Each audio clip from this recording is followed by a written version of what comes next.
Hello students, कैसे हैं आप सब लोग। स्वागत है आपका हमारे मिशन एजुकेशन आपके घर में। हम पढ़ रहे हैं आईआर में हम लगातार 3 दिन से भारत चीन संबंधों को आपको समझा रहे हैं। किस तरह से भारत और चीन की प्राचीन विरासत है और किस तरह से संबंध आगे बढ़ रहे हैं, उससे पूरे वीडियो में।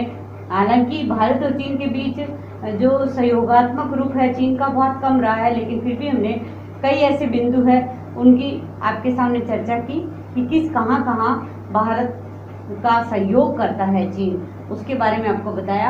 आज हम चीन की जो उसकी चिर परिचित विस्तारवादी नीति है, जो पूरे विश्व में वो जिस नीति पर चल रहा है, उसी नीति की आगे चर्चा करेंगे। आज हम पढ़ेंगे भारत और डोकलाम। भूटान के पास डोकलाम पठार है, डोकलाम प्लेटो है, वहाँ चीन ने किस तरह की नीति अपनाई और चीन की स्ट्रिंग ऑफ पर्ल्स की नीति और उसके विरोध में भारत का जो नेकलेस ऑफ डायमंड है, उनकी आज हम चर्चा करेंगे। पहले हमने आपको बताया था कि माओ है वो palm and five finger theory पे काम कर रहा था। माओ के लिए माओ ने चीन के लिए पाम है वो तिब्बत को बताया था, और 5 फिंगर 5 जो राज्य हैं उनको बताया था। कहाँ किस तरह से वो प्रथम फिंगर कश्मीर को मानता है, फिर वो भूटान को मानता है। तो इस तरह से आपको इससे पूरे वीडियो में हमने समझा दिया था। अगर आपने पहले वाला वीडियो नहीं देखा है तो उसको जरूर देख ले, क्योंकि पहले वाला वीडियो देखे बिना अगला वीडियो आपको नहीं समझ में आएगा। तो भारत के लिए डोकलाम की स्थिति क्यों महत्वपूर्ण है। भारत भूटान को अपना अच्छा पड़ोसी मानता है और भूटान की विदेश नीति लगभग भारत के निर्देशन में ही तय होती है। और चीन है वो भूटान, नेपाल, तिब्बत, लद्दाख सब जगह अपना विस्तार कर लेना चाहता है, क्योंकि चीन चारों ओर से भारत को घेर लेना चाहता है। तो चीनी सेना है वो, देखिए भूटान जैसे यहाँ पर है नक्शे में आप देख लीजिएगा, भूटान है और भूटान के यहाँ पर ये डोकलाम प्लेटो है और यहाँ नेपाल है और यहाँ भारत का हिस्सा है। और भारत का ये बहुत छोटा सा हिस्सा है जो नॉर्थ इंडिया को साउथ इंडिया से जोड़ता है, और नॉर्थ ईस्ट इंडिया है वो इसी रास्ते से भारत से जुड़ता है। अगर यहाँ चीन अपना विस्तार कर लेता है तो भारत का जो ये नॉर्थ ईस्ट इंडिया है उससे बिल्कुल वो कट ऑफ हो जाएगा। इसको हम बहुत छोटा सा हिस्सा है इसलिए इसको हम चिकन नेक कहते हैं। जैसे मुर्गे की एकदम गर्दन है वो एकदम छोटी होती है, वैसे ही ये छोटे से हिस्से को चिकन नेक कहा जाता है।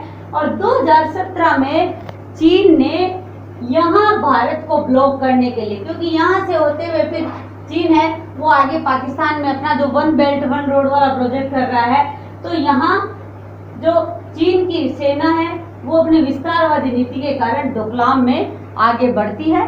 और डोकलाम में आगे बढ़ने का जैसे ही भारतीय सेना को पता चला, भारत को पता चला, तो भारत की सेना है वो चीन को खदेड़ने के लिए यहाँ पहुँचती है और यहाँ से फिर इतना उसकी स्थिति ऐसी उत्पन्न कर दी जाती है पूरे विश्व में चीन की कि दोनों सेनाओं को अपने अपने स्थान पर लौटना पड़ता है। डोकलाम पठार के मामले में चीन को है वो अपनी पुनः उसी स्थिति में जाना पड़ा, क्योंकि चीन है वो डोकलाम में और अरुणाचल के तवांग क्षेत्र में अपना प्रवेश करके वो भारत का जो ये चिकन नेक वाला मतलब छोटा सा जो हिस्सा है जो साउथ इंडिया को नॉर्थ ईस्ट इंडिया से जोड़ता है, उस हिस्से पर आक्रमण करके वो भारत को घेरना चाहता है। लेकिन भारत ने हस्तक्षेप करके यहाँ से इनकी सेना को हटा दिया था। अब एक चीन की पॉलिसी है string of pearls. String of pearls किसे कहा जाता है? स्ट्रिंग ऑफ पर्ल्स को हम हिंदी में मोतियों की माला। अब चीन ये मोतियों की माला कहाँ बना रहा है उसको हम आपको समझाएंगे। चीन है वो भारत के चारों ओर अपने नावल जो बेस है मतलब जो नौसैनिक अड्डे हैं वो स्थापित कर रहा है। ये नावल बेस वो कहाँ कर रहा है? साउथ अफ्रीका में, श्रीलंका में, म्यांमार, मालदीव, भूटान, बांग्लादेश, मतलब सभी जगह चीन है वो अपने नोवल बेस तैयार करके भारत को या पूरे एशिया महाद्वीप को है वो चारों ओर से घेरना चाहता है। तब वो इसको मोतियों की माला संज्ञा, मोतियों की माला इसलिए दी है कि जैसे मान लो ये भारत का मैप है, हम यहाँ बना रहे हैं भारत का मैप, तो भारत के मुख्य मुख्य हिस्से जो आर्थिक दृष्टि से बहुत ज़्यादा डेवलप्ड है, मुंबई, केरल, चेन्नई, कोलकाता, बेंगलुरु, सब जगह वो अपने जहाँ जहाँ समुद्री मार्ग लगता है वो पूरा का पूरे प्रायद्वीपीय पठार को ब्लॉकेज कर लेना चाहता है और यहाँ अपने नौसैनिक अड्डे हैं वो तैयार करना चाहता है। इसके अलावा भारत के जो पड़ोसी देश है श्रीलंका के हम्बनटोटा में, पाक के ग्वादर पोर्ट में, म्यांमार के कोको आइलैंड में और बांग्लादेश के चटगांव में, मॉरिशस के सिटियों में, यहाँ सभी भारत के पड़ोसी देशों के राज्यों में इन्होंने अपने नोवल बेस है वो लगभग तैयार कर लिए हैं। चटगांव तक यानी भारत के चारों ओर बंगाल की खाड़ी तक उसने अपने नोवल बेस, और ये नोवल बेस तैयार करने का चीन का एक ही उद्देश्य है, उसकी अपनी विस्तारवादी नीति को है वो सेटिस्फाई करना और भारत को चारों ओर से घेर लेना और भारत के लिए परेशानी खड़ी करना। पाकिस्तान को चीन ने बहुत बड़ा ऋण है वो दे रखा है और ये हालांकि है अर्थशास्त्र का विषय, लेकिन विदेश नीति भी इससे प्रभावित होती है। पाकिस्तान को जो ऋण दिया है ग्वादर पोर्ट बनाने के बदले में, वो ऋण और ऋण की ब्याज दर इतनी है कि निरंतर पाकिस्तान की अर्थव्यवस्था है वो गिरावट की ओर है और वो उससे शायद ऋण है वो चुकाया नहीं जाएगा और चीन का हस्तक्षेप पाकिस्तान में लगातार बढ़ रहा है। भारत के लिए इसलिए चिंता का विषय है कि पाकिस्तान हमेशा ही भारत के लिए आतंकवादी गतिविधियां आयोजित करता है और चीन भी पाकिस्तान के माध्यम से भारत को परेशान करता रहेगा। और अब भारत ने जो चीन ने स्ट्रिंग ऑफ पर्ल्स बनाई उसके बदले में भारत ने भी एक नेकलेस ऑफ डायमंड यानी हीरो का एक हार है वो चीन को सौंप दिया। ये नेकलेस ऑफ डायमंड क्या है ये हम आपको समझाएंगे कि चीन है वो साउथ चाइना जो सी है, दक्षिण चीन महासागर है, वहाँ पर अपना अधिकार समझता है और वहाँ भी चीन ने एक कृत्रिम द्वीप तैयार कर लिया और कृत्रिम द्वीप तैयार करके अपनी जो सीमा है वो आगे बढ़ाता है और आगे बढ़ाकर वहाँ पर है वो अपना अधिकार जता रहा है अपनी विस्तारवादी नीति के चलते। तो भारत ने क्या किया कि स्ट्रिंग ऑफ पर्ल्स के अगेंस्ट में, जैसे ही चीन ने स्ट्रिंग ऑफ पर्ल्स तैयार करने की कोशिश की, भारत ने यहाँ पर जो ये साउथ चाइना सी है वहाँ पर अपना काम करना शुरू किया। इसके पास में जापान, दक्षिण कोरिया और एक छोटा सा राज्य है वियतनाम। तो वियतनाम ने जब चीन ने ये कृत्रिम द्वीप तैयार करके अपनी सीमा रेखा को आगे बढ़ाया था, अपनी सीमाओं को, तो वियतनाम है वो इसके विरुद्ध ICJ, जो हमने पूर्व में आपको पढ़ाया था, इंटरनेशनल कोर्ट ऑफ जो जस्टिस है वहाँ चला गया। तो इंटरनेशनल कोर्ट ऑफ जस्टिस ने निर्णय दिया कि चीन यहाँ अपनी सीमा नहीं बढ़ा सकता और कृत्रिम द्वीप है ये नहीं तैयार कर सकता। लेकिन चीन ने जो संयुक्त राष्ट्र संघ के अंतर्राष्ट्रीय न्यायालय का ये डिसीजन है ये मानने से इनकार कर दिया, क्योंकि बहुत बार अमेरिका ने भी ICJ के निर्णयों को नहीं माना था, तो चीन ने वही हवाला देते हुए इनको नहीं माना। जबकि अनक्लोज 1962 में संयुक्त राष्ट्र संघ के द्वारा एक, इसका आप नाम याद रखेंगे अनक्लोज, इसका हम विस्तार से भी आपको बताएंगे, एक अनक्लोज बनाया था। अनक्लोज ये है कि समुद्र के संबंध में जो कानून है वो है कि किस तरह से देश है वो समुद्री कानूनों का पालन करेंगे।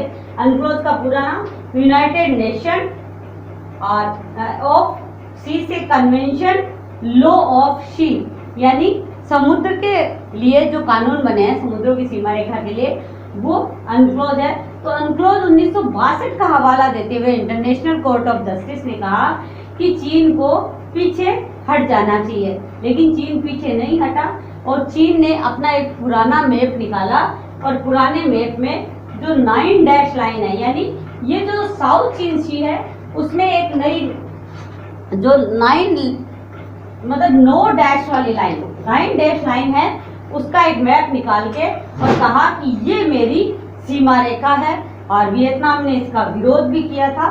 तो अब भारत ने चीन की जो दक्षिण महासागर में बढ़ती हुई भूमिका को रोकने के लिए दक्षिण कोरिया, जापान और वियतनाम से अपने संबंध सुधारने शुरू कर दिए थे। इसी क्रम में भारत ने वियतनाम के साथ जो है अपना जो वियतनाम की पेट्रोलियम कंपनी थी